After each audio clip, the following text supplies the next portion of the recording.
Nshuti za Nkomeza TV namwe mudukurikira kuri YouTube channel yacu ya Nkomeza TV, twanje kubasuhuza. Twakoze urugendo rero tuzana mu karere ka Bugesera mu murenge wa Ntarama, aho twagiye gusura umukozi w'Imana. Twumvise ufite impano yo kuvuga jambo ry'Imana mu buryo bw'umuvugo. Turimo rero turerekeza mu nzira twerekezayo, dore ko twakoze urugendo rero tuva i Kigali kugera hano mu Bugesera. Urugendo turoshe cyane ariko kugira ngo tubagezeho byiza kandi bitekanye kandi bituma dutera intambwe mu Imana. Twakoze urugendo kugira ngo tugereyo, atubwire uburyo yagiye ahabwa izo mpano, atubwire uwo muvugo, atubwire uburyo atwigishe, mbese atuganirize ku bigendanye n'ijambo ry'Imana, aduha impuguro kugira ngo tubashe gutera intambwe, tubashe gufashanya mu by'uru rugendo. Turimo turerekezayo rwose, ni hano mu karere ka Bugesera mu murenge wa Ntarama. Urenze urwibutso rwa Ntarama ni hirya gato cyane. Turabageraho kugira ngo tubashe kugerayo. Ndabona tugezeyo, kigaragara ndabona tugezeyo, ndabona dusanze banahari. Ye mu bantu muri aho, ndabona dusanze banahari rwose. Reka batuganirize Yesu ashimwe. Turabishimiye. Murakoze cyane.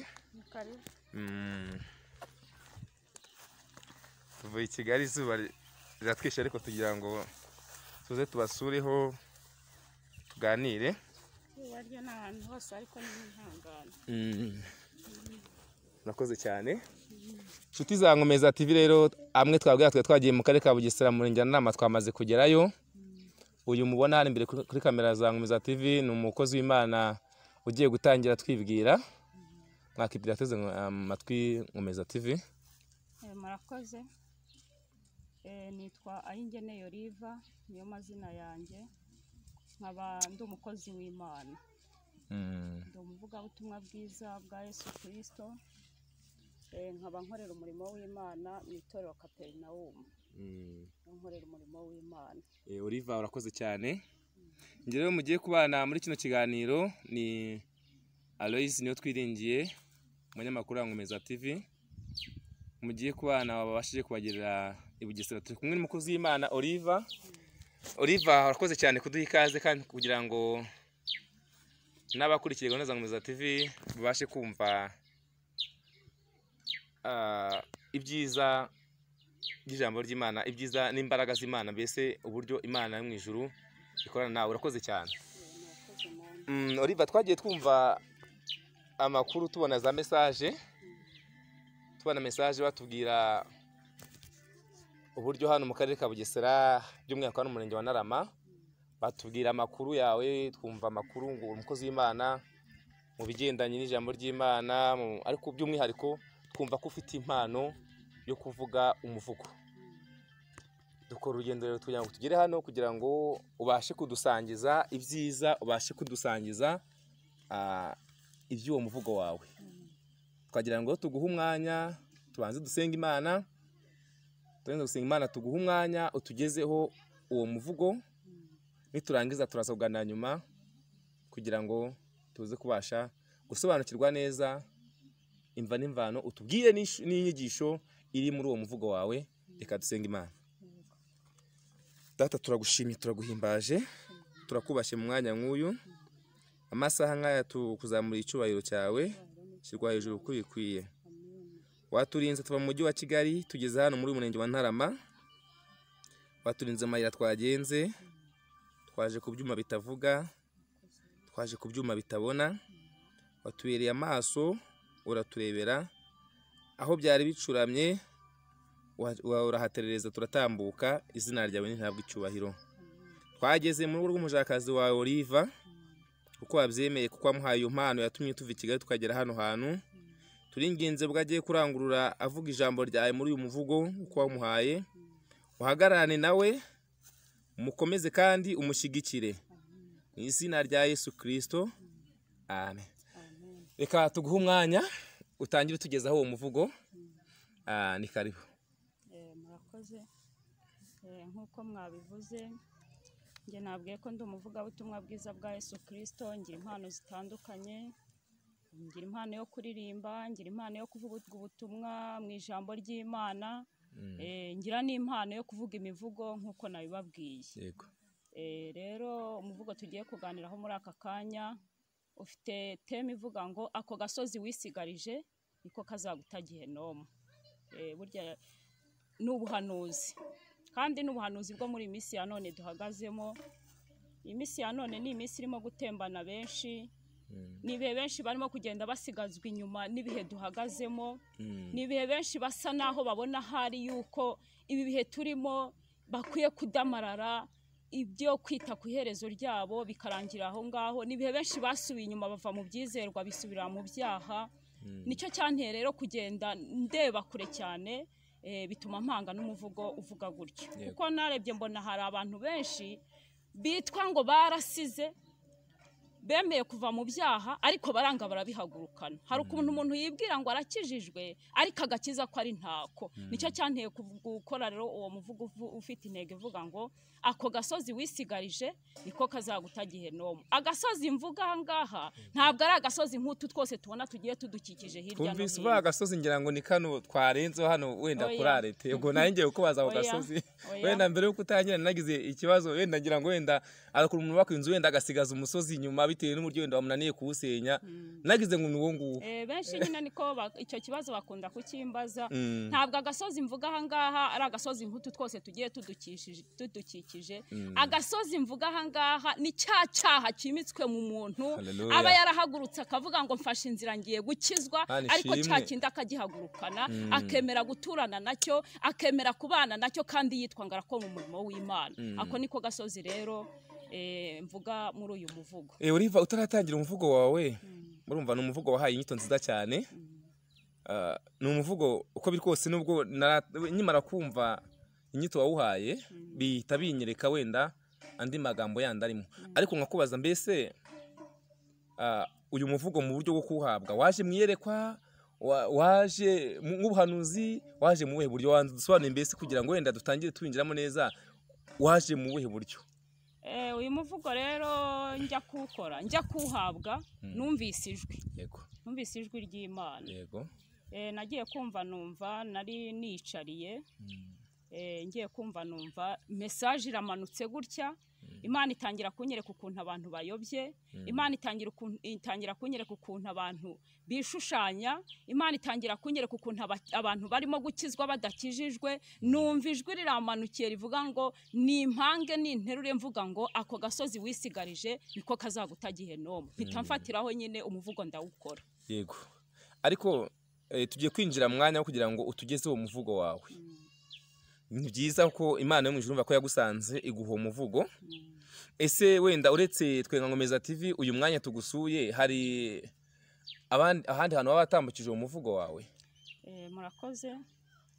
Uyu muvugo ahandi nawe utambukije, nagiye nkutambutsa gutya mu rwego rw'ivugabutumwa, nagiye gusura nk'abantu runaka, bikaba ngombwa ko ubwo natambutsaga ijambo ry'Imana byaterwaga nuko umwuka wanyoboye yanyobora umuvugo nawo nkawuvuga nkawucishamo nkanawusobanura. Nubwo buryo kinagiye ntambutsa uwo muvugo. Reka dutangire tugezeho umuvugo, turaganira nyuma kugira ngo twumve umuvugo none ubanza utugezeho, turaganira nyuma. Ni karibu. Murakoze. Rero natangiye mbabwira ko umuvugo ufite inyito ivuga ngo ako gasozi wisigarije niko kazaguta Gehinomu. Ngo ndavuga agasozi nyirimiruho kuko abagatuye barushye cyane, babuza amahoro ndabarahiye kuko batamenye karuhura, ngo bature imitwaro y'ibyaha bikorerwa ku gasozi nyirimiruho. Agasozi gatatswe n'ibigirwamana, agasozi gafite utuyira twinshi, amahuriro yatwo ari Gehinomu. Yewe mwana w'umuntu, ko wibagiwe umuhamagaro ukibagirwa isezerano wasezeranye n'umwami Yesu kuzamukorera ibihe byose, agutuza ku gasozi keza cyane, agasozi gatuwe n'abamukorera, gafite inzira imwe ifunganye inyurwamo n'uwemeye guhara byose. Ko yakubwiye guhara byose ukanga guhara ibyako gasozi, nubwo nkimutse sinahara ibyako, reka nicira akayira k'icyanzu kampuzana nyirimiruho, njye njya ku byaho bitangoye kandi ntabonwe na buri wese. Nyamara uribeshya uzabonwa, kandi ako gasozi ukurikirana niko kazaguta Gehinomu. reka kugenda wububa wibwira ko ntawe ukureba, wowe babonwa n'uhagaze. Reka kwisha amaso y'abantu waguhamagaye areba hose, kandi ni nawe uzi inzira zawe, ntahajya ahishwa areba byose, kandi azi imigambi yawe, wikubuta uburukira Gehinomu. Ndahamya ibyo nzi kandi nabonye, nari narakunze ako gasozi cyane ndetse ngatuzaho n'ibyanjye byose, ndandabiranwa n'ibije byose, kandi ngenda nububa ngo umwana w'umuntu atamenya ibyanjye, nibwira ko ndi umunyabwenge, nyamara disi ndibabona ngenda ntemba njya Gehinomu. Mbega amarira, mbega agahinda, mbega umuruho naruhiye kuri uwo musozi. Umwami Yesu ankubise amaso agira agahinda biramurenga, ati ngwino ni wowe naje nshaka, humura tuza mwana wanjye, uture ibyo byose uhetse. Nayiruhanye inyabihanga, ndangirizaho ibyayo byose, ngira ngo nkurinde kujya Gehinomu. Kuva ubwo nyurwa n'ijambo ambwiye, maze musanga ntafite ubwoba, mbuza gusubiza amaso inyuma. Ati nyuma nihabi haragatsindwa, humura nzagendana nawe, bizakurwanya nzabirwanya. Nyurwa n'ijambo ryiza ambwiye, ka gasozi ngatera umugongo, nemera guhara ibyako byose, nikomeza ku mwami Yesu. Amatwi ari mu rupfu ntiyumva ihoni, wihanurwa ngo ubyite ibisanzwe. Nyabuneka ibyo wita ibisanzwe ugahora ubisanganiza urugwiro, ugasindagira ubisanga. Bizagusanganiza uburetwa, bikugira umukoroni wabyo, usanga agasozi kabaye ikirunga, n'ikijya kuruka kigutegeye no muziza ako gasozi wisigarije. Aka gasozi wanze guhara, dore ko akisa agasozi ndatwe, ibyaho byose buhora ubirata, ukabitaka sinakubwira. Wanze guhara ibyako byose, ngabo hasize bararya neza, nyamara babirya babitamo amarira, bagira ngo bagiye kuryama, agahinda ati muranyiyorosa. Ahubwo abariyo niba ubakunze, babwire ko Yesu ari we karuhura. Singusize ndagusigasira, kuko nanzuye nguhanura. Nyura mu nzira imwe ifunganye, imwe inyurwamo n'abantu bose. Ukura amaso kuri ubwo buranga bwakurangaza, ugata inzira yawe, ugasanga uyobeye ya Gehinomu, ubugingo bwawe bukarimbuka, buziza ku gasozi wisigarije. Rekeraho kugashoraho imishinga, nimubishirira nta mishinga yaho, ibyaho byose bihora bishirira. Ngaho ufungira fera aho ugeze, ureke kuba bazumva ryari. Ugashora ibirenge mu bishirira, bikagushiririza umubiri wose, bidasize ubugingo bwawe bibuganisha ya Gehinomu, buziza ku gasozi wisigarije. Ako gasozi karagatsindwa karagatabwa, asaba ko guturwa, kuko gafite utuyira twishi, kandi twose duteye amakenga, kuba tunyuramo badafite ubwoba, kandi bagenda bita injijuke, nyamara ibyaha bijojoba, amaso yaramaze guhuma, barandatwa n'ibibaganisha Gehinomu, baziza udusozi bisigarije. Yari umusizi utari umusazi, ayingeneye Olive. Olive arakoze cyane kutugezaho umuvugo mwiza cyane, umuvugo wumva wuje impanuro nyinshi cyane. Mbere yuko twinjira mu kindi kiganiro rero, kugira ngo dutangire tuganira n'Olive nyirizina, dusobanurira etape kuri etape kuguyu muvugo, nagira ngo mbanze mbwire mwe mukurikire gahunda za Nkomeza TV, mwe mutarakora subscribe, mwe mutarakora like, mutarakora share, kugira ngo mubikore, kugira ngo musangize abandi ibyiza, kandi mubasangize izi mpanuro n'uyu muvugo mwiza mubasha kubona hano kuri rubuga rwa Nkomeza TV Olive yaduteguriye. Olive rero twinjira mu kiganiro nyirizina, noneho urakoze cyane kubwo umuvugo umaze kutugezaho. Umuvugo mwiza cyane. Hari ahantu wageze kuri etape uvuga ngo ibyo mbabwira ndabizi, nagira ngo wenda kugira ngo twinjire dusangize wenda abadukurikiye iby'uyu muvugo nyirizina, nagira ngo dusangize wenda uduhe bumwe mu buhamya, wenda umwanya muto cyane, kugira ngo bumve uburyo wahawe uyu muvugo n'uburyo wasangiza ibyuzi. Urakoze cyane. Murakoze namwe. Hari aho navuze wa mugani wawe nk'uko bivuze ngo ibyo mbabwira ndabizi. Yego.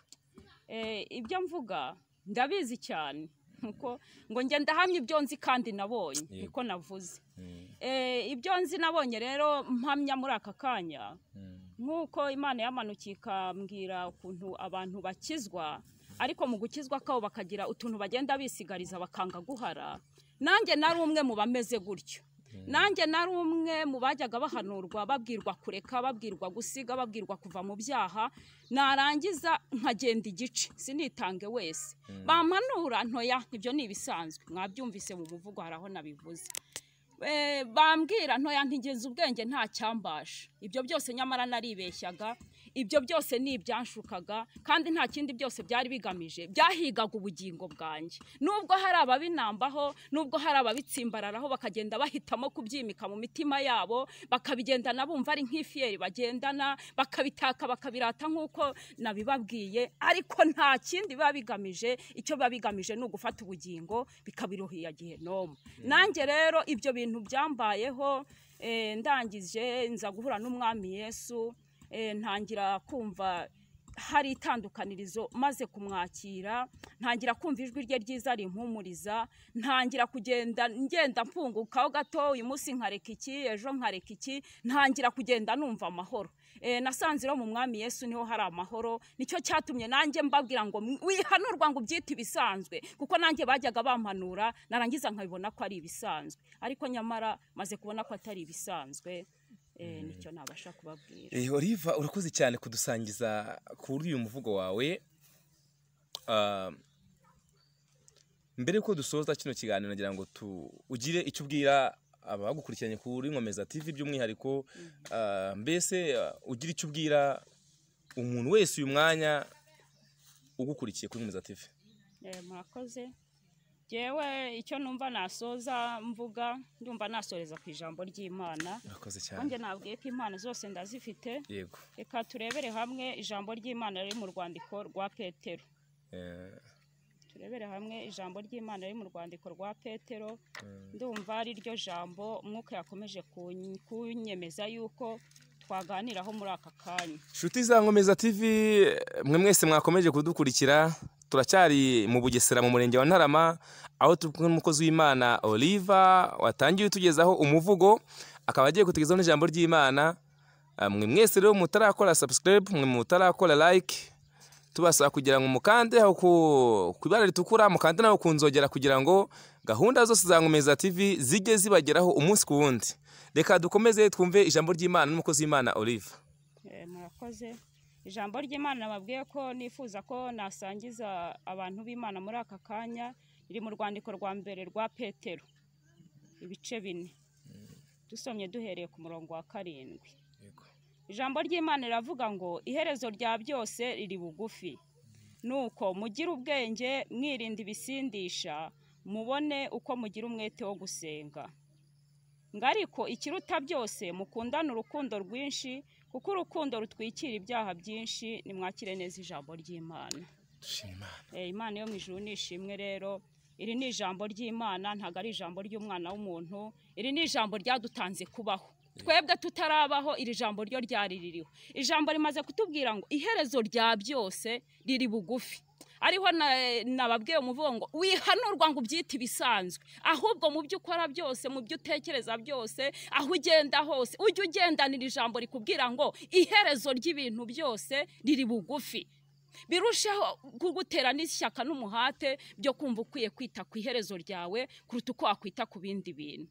Iherezo ry'ibintu bya byose rero riri bugufi nukuri nubwo abantu barangaye nubwo abantu bigaragara ko bahuze nubwo abantu basubijwe inyuma n'ibihe duhagazemo nubwo abakristo babaye abakristo bacumujwe n'ibihe bakaba bahinduwe n'ibihe duhagazemo ariko aho buri wese akwiye kuba agomba guhora zirikanira ijambo rivuga ngo ese iherezo ryanjye rikwiye kubirihe agahora yita ku iherezo rye kuruta uko yakwita ku bindi bintu akita ku iherezo ry'akiba kuko icyo namenye cyo ngo nyuma y'ubu buzima hari ubundi buzima bera bateganirijwe. Hari igihe njya nibaza ikibazo nkavuga ngo ese nk'ubi isaha y'isegonda umwami Imana aramutse aje kutujyana iherezo ryacu ryazabiriye.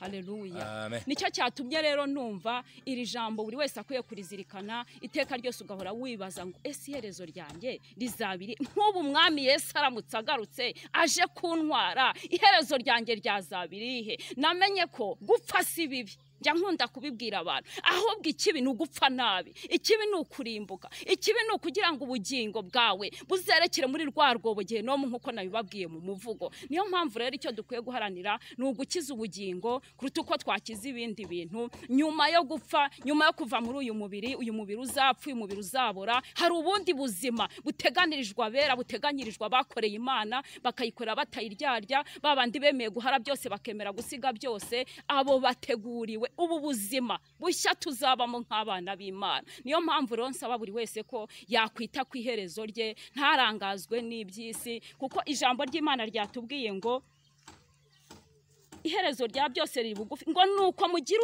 ubwenge mwirinda ibisindisha mugira ubwenge mwirinda ibisindisha byaba byinshi ibisindisha byaba izo nzoga abantu banywa nk'uko abantu babivuga ibisindisha byaba amagambo niba hari ikintu abantu basinze muri iyi minsi ya none ni igisindisha bita amagambo abantu basinze amagambo hirya no hino abantu baranirwa kuvuga Imana aho kuvuga Imana bakagenda bavuga abantu bakagenda bavuga abandi icyo nicyo gisindisha cya mbere nabonye kisha ubugingo muri iyi minsi ya none niyo mpamvu ijambo ry'Imana ryo ritubwiye ngo tugire ubwenge ngo buri wese agerageza kwirinda ibisindisha dukwiye kwirinda ibyadusindisha byatuma tutuzura umwuka wera ahubwo tukitwararika tugafata ibihe byo gusenga ko namenye ko mu bihe byo gusenga niho umuntu akura imbaraga z'umwuka wera kandi umuntu iyo yize imbaraga z'umwuka wera abasha kunesha ibyo byose byatuma abura iherezo ryiza rero Imana yo mu gihugu cyo mu ijuru duhana umugisha ndumva iryo jambo ry'Imana nari nifuje ko nsorezaho muri iki kiganiro cyacu Yesu akomeza abaho umugisha. Shuti za Ngomeza TV mwe mwese mwabanye natwe muri kino kiganiro twagiranye n'umukozi w'Imana Ayingeneye Oliva wo mu karere ka Bugesera mu murenge wa Ntarama. Turabashimiye cyane kandi dukomeza kubashishikariza gukomeza kujya mudukurikirana kuri Ngomeza TV hano ku rubuga rwa Ngomeza TV mukora subscribe mukora like mukora share kugira ngo mujye mukomeza kubona ibiganiro byacu tugora tubagezaho umunsi ku wundi. Dushimira umukozi w'Imana Ayingeneye Oliva duhaye ikaze urakoze cyane turagushimiye.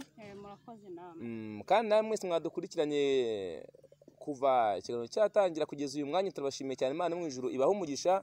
Reka dusoze Oliva adusengera Imana dusoza ikiganiro cyacu.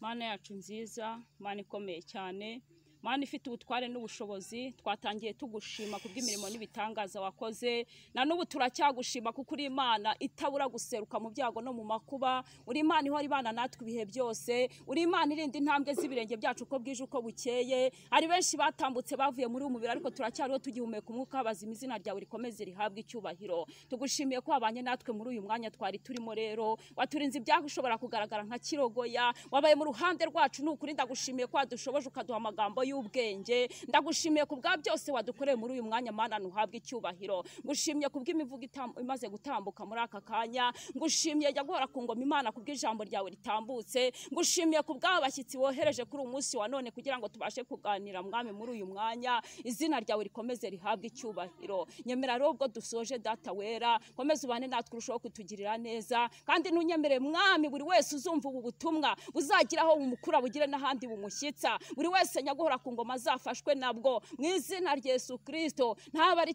twe Data, ahubwo izina ryawe rikomeze guhabwa icyubahiro muri byose. Mu izina rya mwami dusenze tubyizeye urakoze.